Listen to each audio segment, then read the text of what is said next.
He worked every day. And sometimes he pulled overtime, double time, triple time. He bought anything to this woman's heart. You almost ready? Anything that he could. Can't hold up. Zane, he has a lot of things to do. He didn't last down with woman because he loved her. Go. Yeah, actually, we need to play that. Thank you, sir. Thank you. Love and kindness. Sometimes Okay. All right, we're fine? Granted. We're fine. Okay, great. Let's get started. All right. She said, I got a food and I know I got a food. Okay. I got a good thing. Zane is here. All right. This is a writer who brilliantly expresses her feelings. Zane has written over 24 novels. Did you hear me? Let me say that one more time. Over 24 novels. She is the best known for her novel Addicted. In 1997, Zane began writing erotic stories to pass the time after her children went to bed. She was living in North Carolina and working as a sales representative. The stories developed a following on the internet.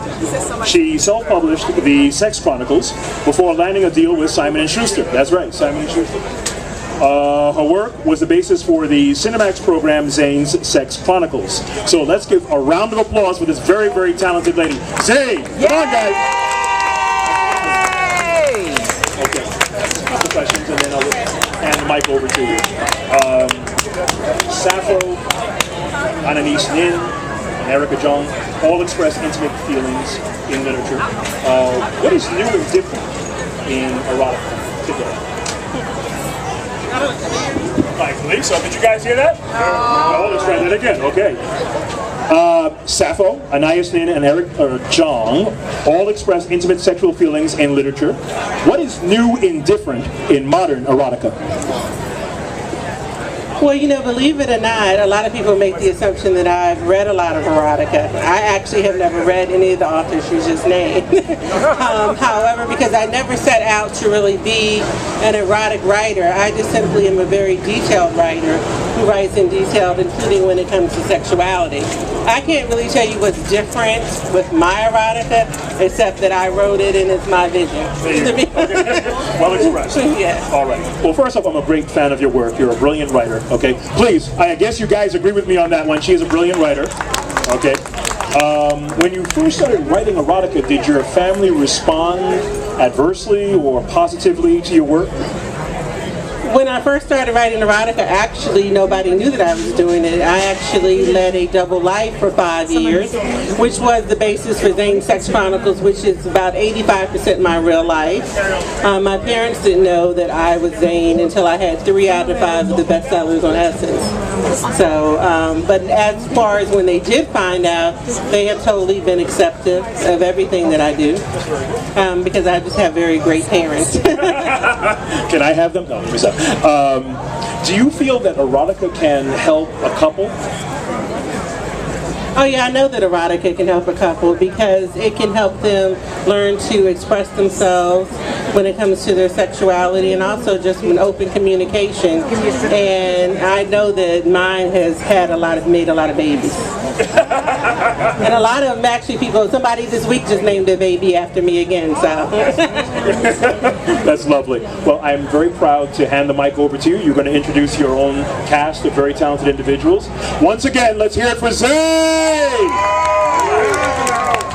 Thank you very much. I'm very glad to be here this afternoon, and I just want to say that the purpose of what I want to do today is actually not to talk about my books at all.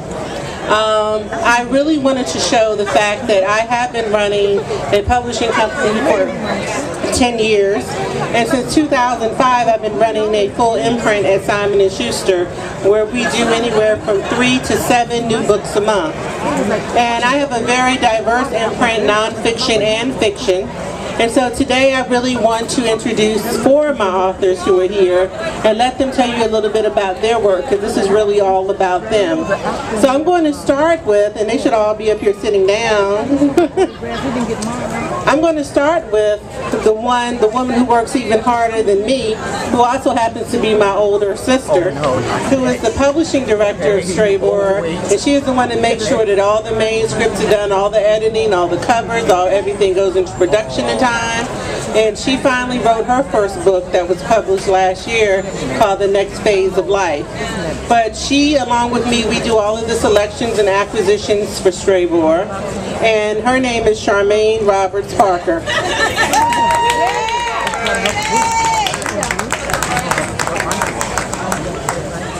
Hello, it's great being here. We have a beautiful day, so we appreciate being at the Harlem Book Fair.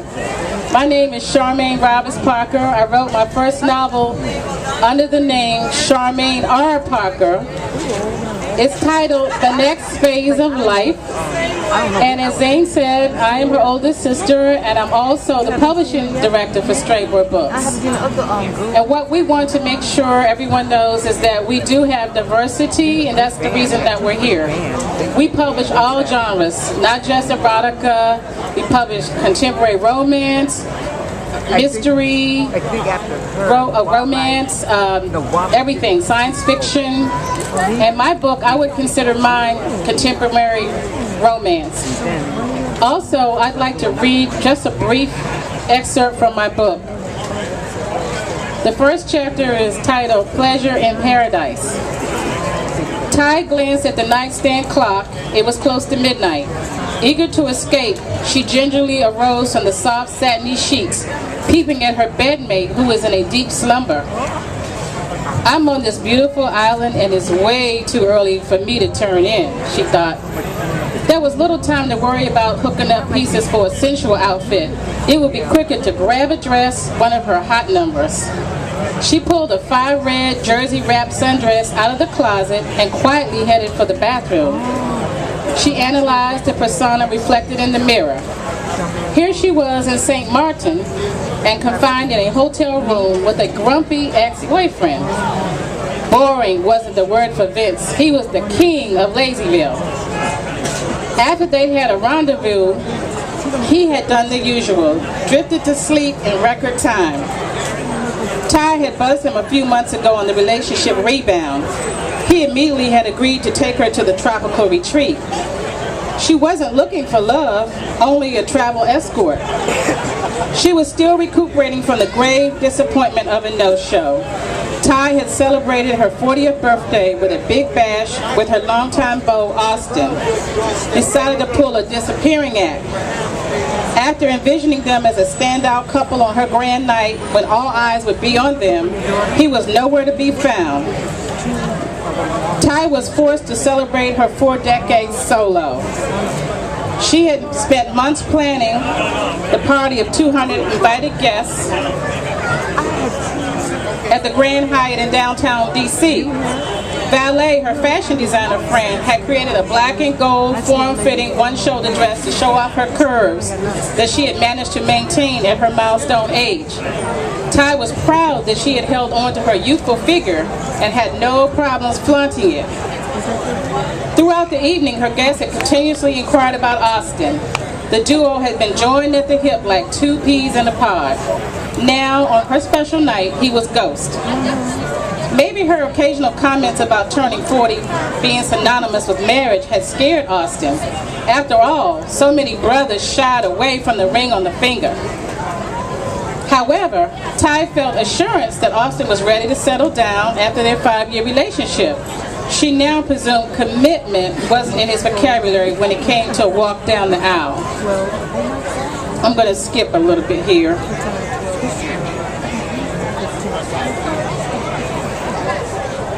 Singles and couples were scattered throughout the cocktail lounge, featuring brilliant shades of turquoise, mango, and fuchsia. The bright colors generated a feel of tropical living and created a lively ambiance. Ty was enjoying the fruity flavor of her martini and was ready to order the second one. She stopped in her tracks when she locked eyes on a handsome islander. He commanded attention as his smooth cocoa complexion glistened under the low lights. His black button-down shirt showed off his well-chiseled chest. When he caught her look, Ty quickly turned her attention back to her bar scenery. Let's make your acquaintance. She was slightly embarrassed, but also pleased he had noticed. Hello, lovely. You sure